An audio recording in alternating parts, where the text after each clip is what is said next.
Continue the same today, and we'll discuss further on the theory part, and effectively we'll be doing the practicals as well.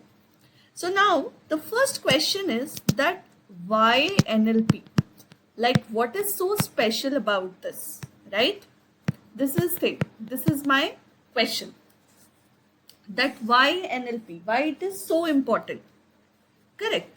So when I talk about the digital world which we are into, right? What are we doing over here? We have three types of data which is getting processed, right? Which is that the first one, if you talk about, is the images, right? So in the images section, what is the thing which we are using, which is called computer vision, right? This is known as CV. The second type in which, generally we speak and in which we generally communicate is numbers. You have to talk to machines, right? And how do you talk? Using numbers. And what is that called?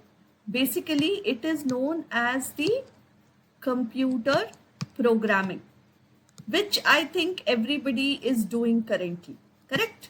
This we already know. And the third form in which we are talking to our computers is texts. Basically, here comes your NLP, natural language processing. Now, when you have to understand that what is NLP or the text processing which is happening over here, there are few approaches, because natural language processing, it's a language, right? It has different segments to talk about, right? It has different rules. It has different things to follow, correct? So now the next topic which we will discuss over here is basically the approaches, right? So what we will say, the approaches of natural language. Now there are three ways you can do it. The first thing is the rules based, right? When you are learning any language, say English, there's a rule, right, which we learn. The first letter has to be capital. When you end the sentence, there has to be a full stop. If there's a exclamation or something like that, then we say, okay, some exclamation mark will come. If there are interrogative sentences, you have question marks and all, right? Exactly. When you approach the natural language, the process, you can say, or the ways which we can do it is, first is the rule based. So what is rule based? Which is the easiest to implement. Why do we prefer this one? Because this is the easiest to implement. And secondly, it has some rules for the language. It has some rules for the language. Correct? So this is the first approach, the rule-based approach. The second one, which we will talk about, is basically probabilistic. And this is basically known as probabilistic modeling. Now, what does this do? Here we are using the rules, the language. It can be any language, right? German, French, any language. Every language has its rules, right? What does the probabilistic modeling talks about? What is this approach? This approach is generally used in machine learning.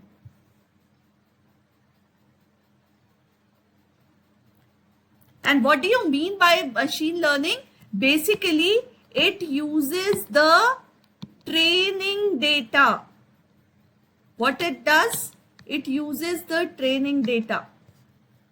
right? It uses the training data.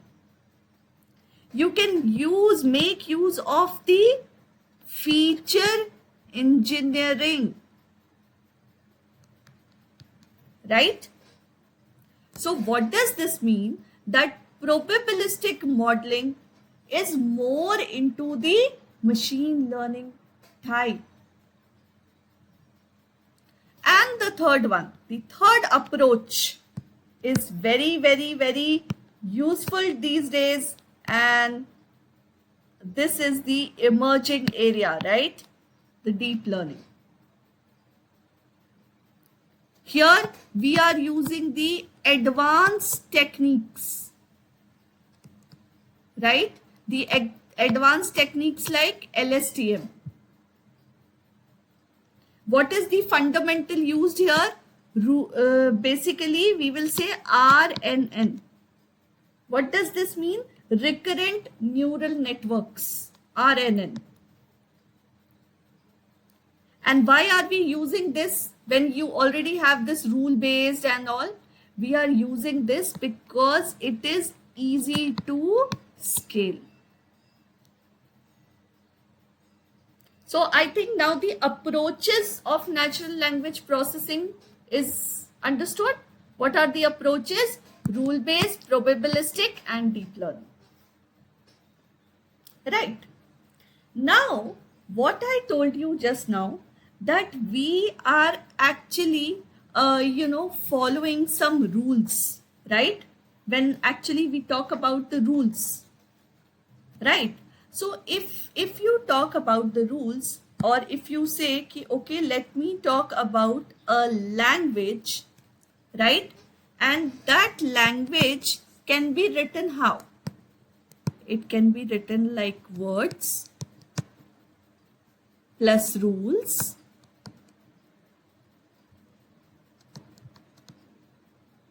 plus exceptions. Basically, any language has some words and there are rules to connect those words. And then you have few exceptions also, right? Why exceptions? Because why BUT is but and PUT is put. So there are few exceptions, right? So that is where the language comes into the picture. Now, when you have a language which is a combination of words, rules, and exceptions, there is ambiguity at all levels, right?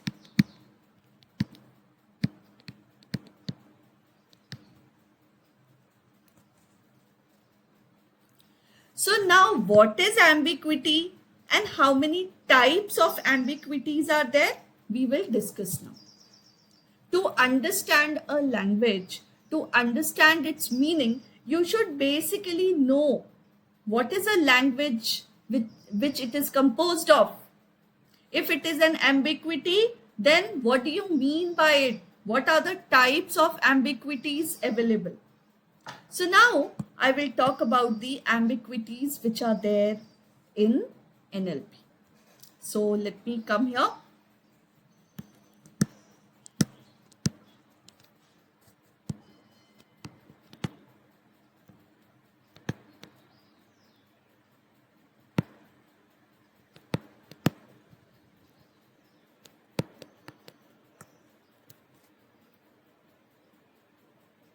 Okay. Now, when I talk about the types of ambiguity, the first one which I will say is the structural ambiguity.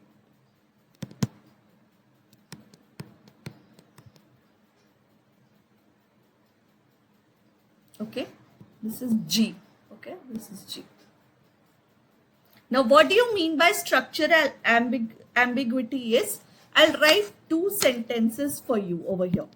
Okay, the sentence is somewhat like this. Rupali thinks she understands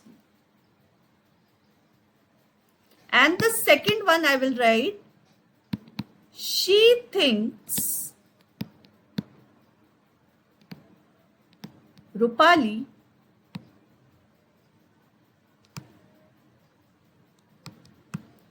understands me. Now what is happening over here is basically, if you see, Rupali thinks she understands me. Rupali is thinking she understands me. That is, two persons are involved. And she thinks Rupali understands me. A third person is involved. Basically, these two sentences are giving us two meanings. It has a different meaning. It has a different meaning. Now, in the similar fashion, if I write it like this, say for example, I will say, okay, visiting relatives can be a nuisance. First of all, is it ambiguous? Is it ambiguous? Yes, it is. Why? Because one sentence, but it has two different meanings. Like if you see only these two words, only these two, it is visiting relatives. That means you are visiting. Okay? No, visiting relatives, basically relatives are visiting you. They are coming to your place. And if it is the other way around, what will be the other way around? What will be the other way around? The other way around will be this one. The other way around will be this one. Visiting. That means you are visiting to your relatives, to your relatives' places. So that means the meaning changes, right? That is where the structural ambiguity comes into the picture. Now we will talk about the second one, which is known as grammatical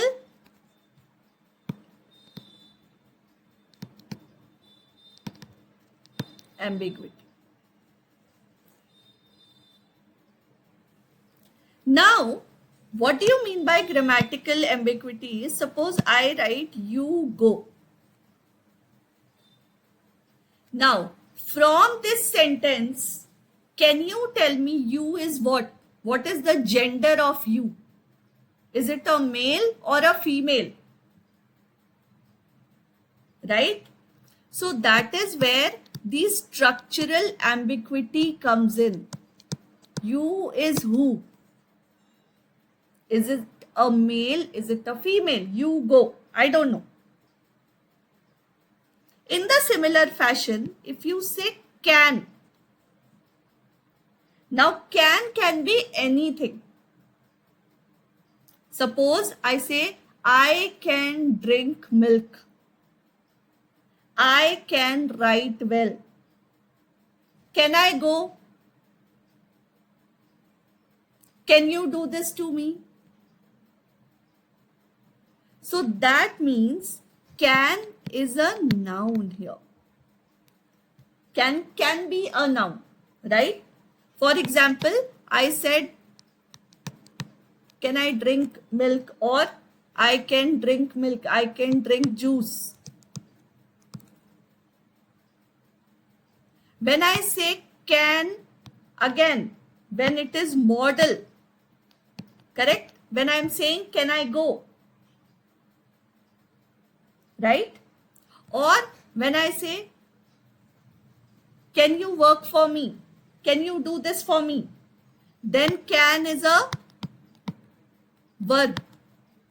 Basically auxiliary verb. Right? So basically what am I trying to tell you over here is grammatical. Like you have to take out the details in the grammatical form. Like can be anything. Right? It can be a noun. It represents an auxiliary verb or modal or what. Now, the third thing which we will talk about is the lexical ambiguity. Right? Where you have two or more possible meanings for a single word. For example, if I say, okay, I saw a bat. So what do you see here? Bat has two meaning. One is the playing bat and one is the bird bat. Okay, if I say, okay, bark. Bark has two meanings. The dog barks. Or you can say it is the tree's outer covering. Basically homophones. You know homophones, C and C, which are pronounced similar, but they have a different meaning, different spellings, like C and C. These are known as what? These are known as homophones. Clear? So how many types of ambiguities we have discussed? We have discussed three types of ambiguities. First is the structural ambiguity, like how the sentence is written and what is the meaning of it and how does it impact. The grammatical one, wherein you have to understand that what the word represents over here. And third one is the lexical ambiguity, wherein you have two or more possible meanings for a single word. I think till here it is clear. All right. Now, to understand this, what I will do is I'm going to take you to a simple conversational bot. Okay.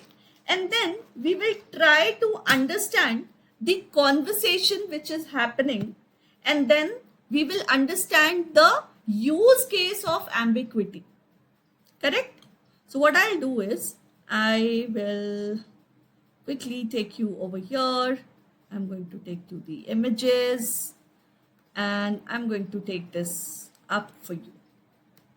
Right? So this is my beautiful,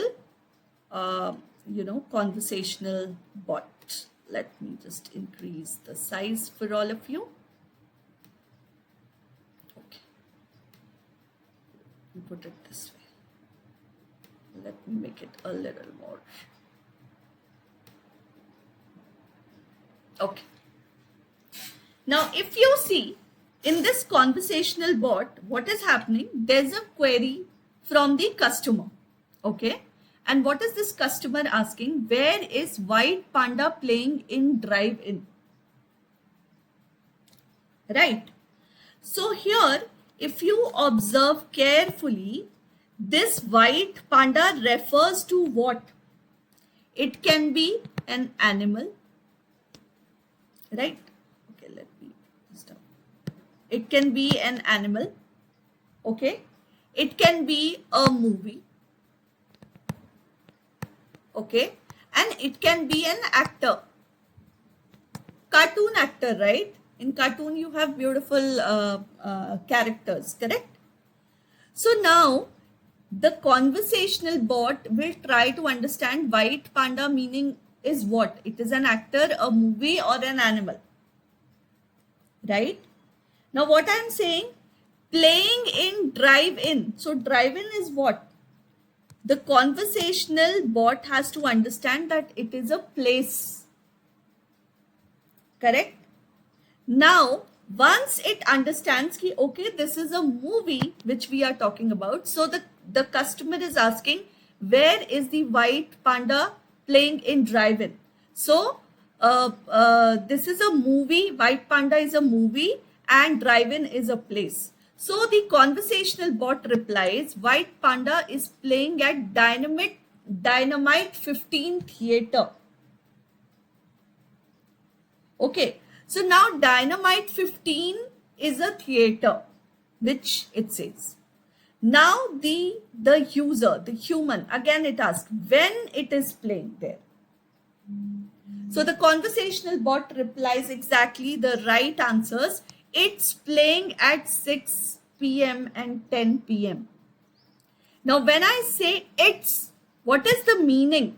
It means the movie.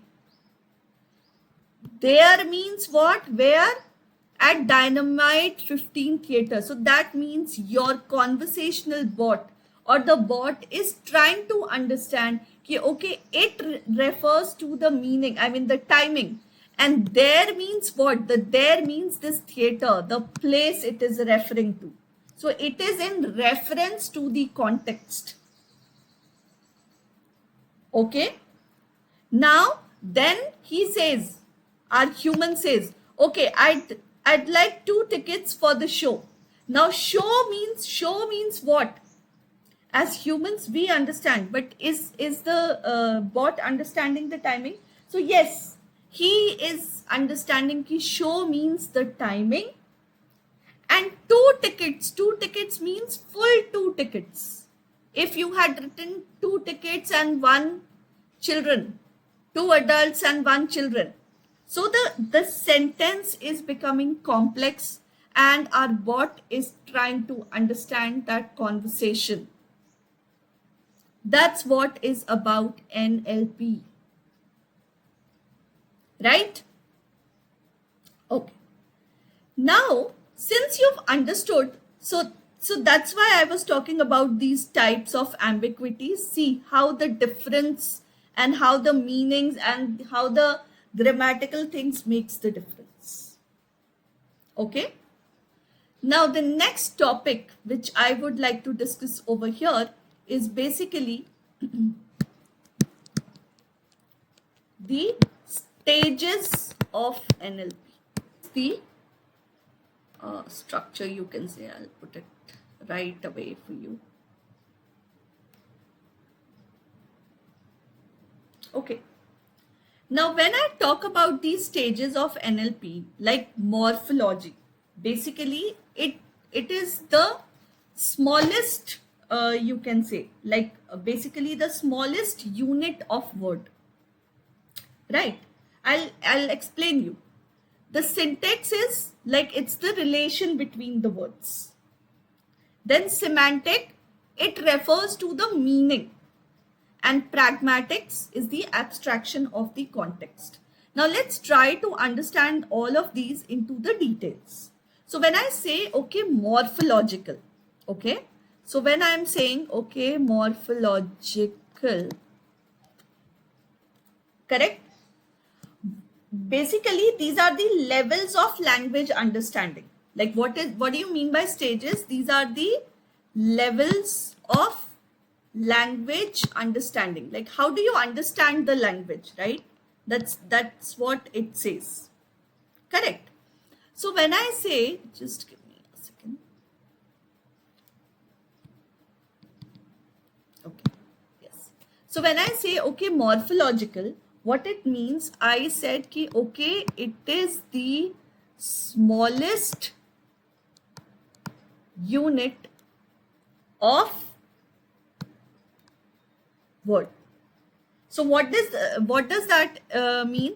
Suppose I have written Claire. Just a second.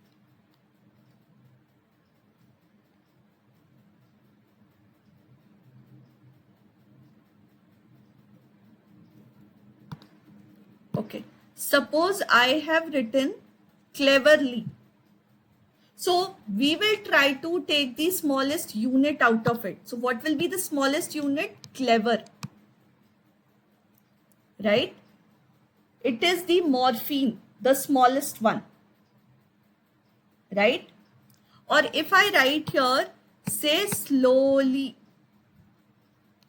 What will be the word over here? Slow.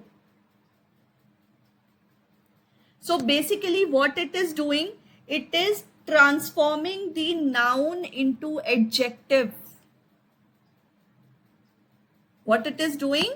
It is basically transforming the noun into adjective. Correct? This is what it is doing. Now, after the morphological stage, we have the next one, which is known as the lexical knowledge.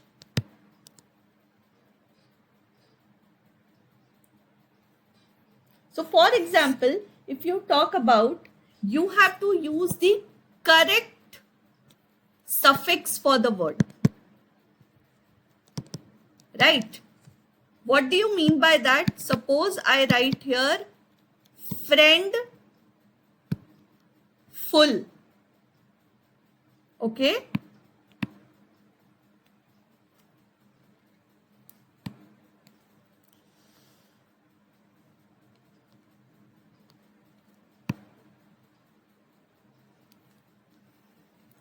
The next word I'm going to write over here is beauty ship.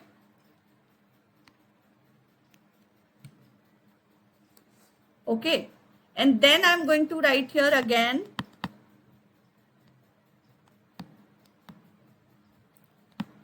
friendship and beautiful. So now if you see, friendful is not a word. The suffix is not correct. The suffix, this is the suffix. Right? Beauty ship, the ship is wrong. This is not possible. Right? So you are using the wrong suffix. Which are the right ones? Friendship and beautiful. These.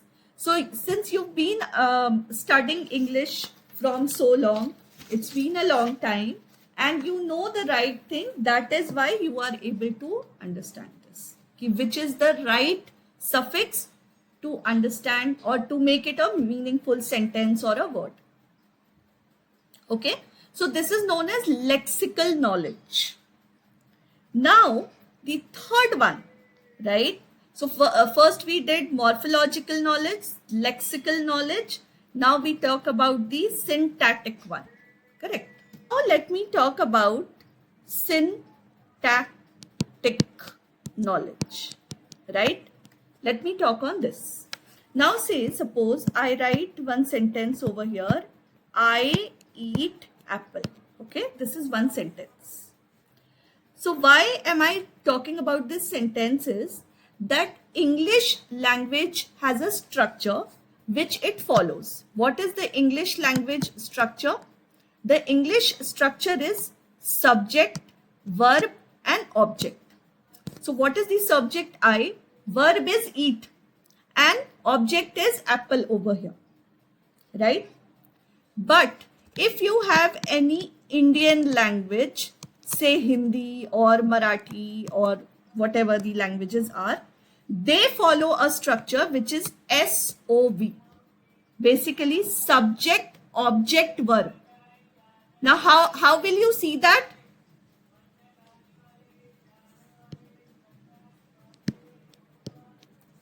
मैं सेब खाती हूँ. So if you observe here, khati hu, it is a verb, right? That means in any Indian language or Hindi language, the structure is followed this way. Correct? For example, if you talk about, in Marathi or some other language, you try to speak and you will understand that, okay, the verb is coming at the later stage.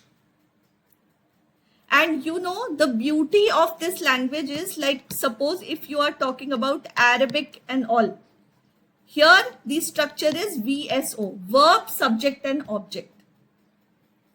So this is how these structures are followed. And when I talk about syntactic knowledge, the syntactic knowledge means the process of analyzing the natural language with the rules of a formal grammar. it has to be syntactically correct, right? For example, okay, so let me repeat it once again for you. The process of analyzing the natural language with the rules of a formal grammar.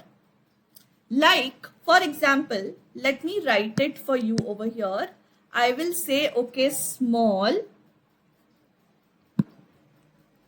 have rose cloud lips. Okay, one sentence I have written it for you. Okay, what I have written?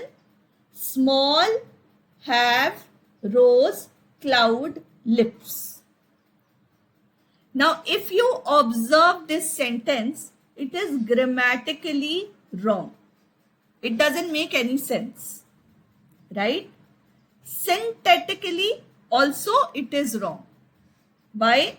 Because definitely it is not following the English language or Hindi language or any other language, the structure, the pattern.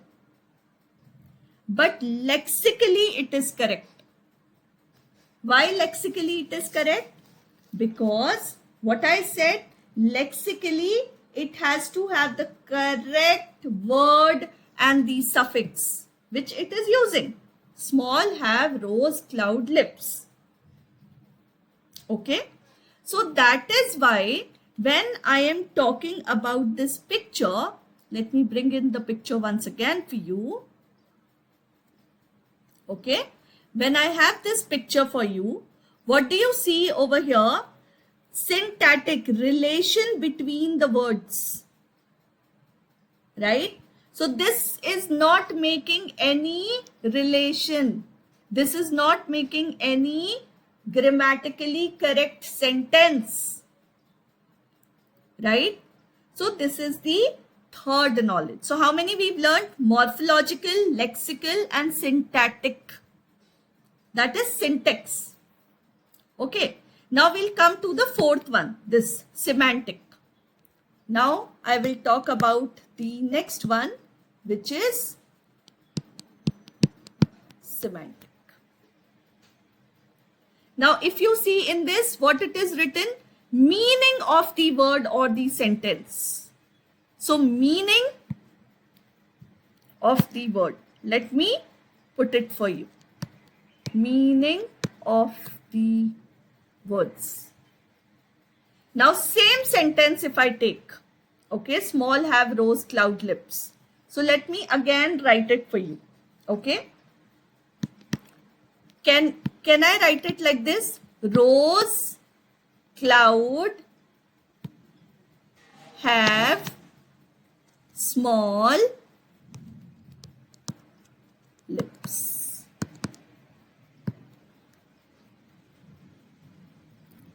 So it is syntactically correct. Grammatically it is correct. Rose cloud have small lips. Rose cloud may be a cartoon character, like you have a Peppa Pig. So this is a cartoon character. Rose cloud have small lips. So syntactically correct.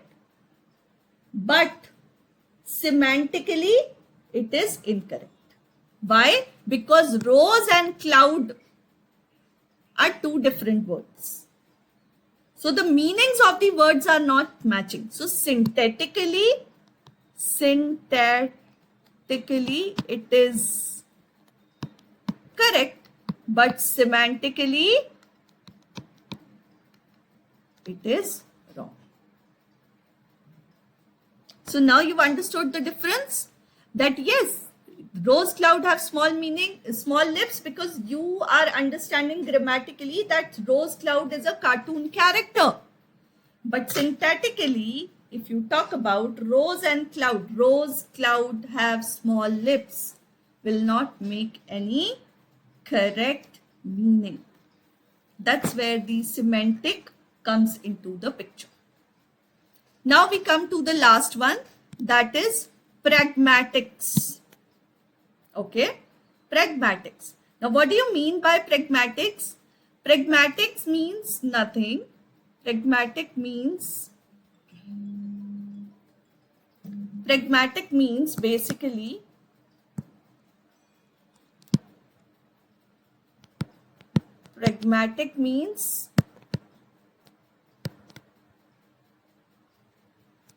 meaning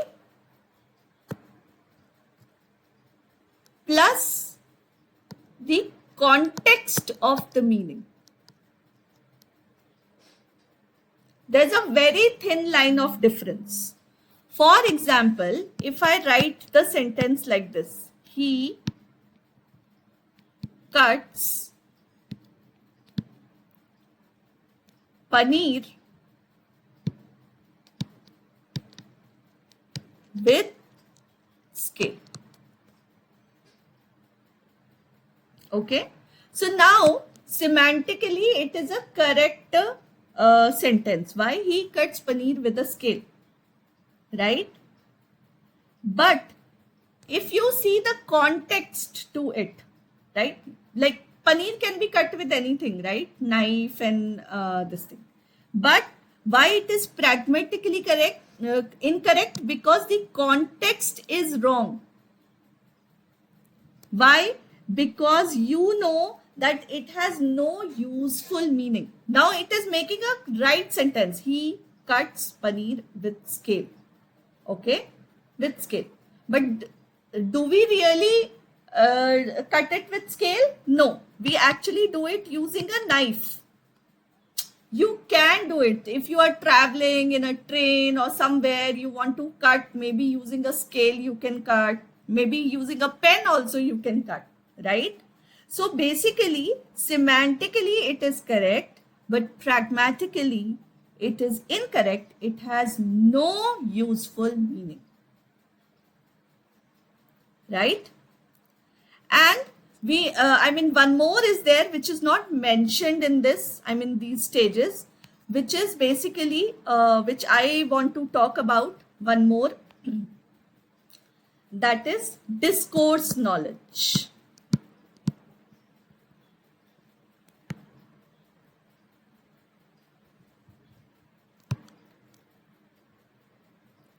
Basically, it is concerned that how immediately preceding sentence affect the interpretation of the next sentence.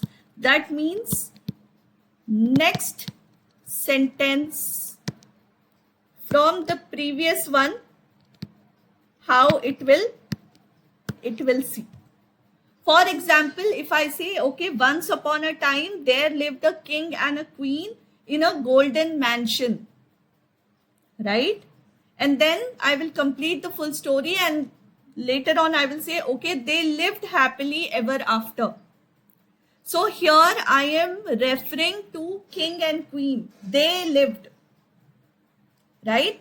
So that is the discourse knowledge. Discourse knowledge is the domain knowledge, like whatever the previous sentence is and how are the things happening, accordingly it will work, right?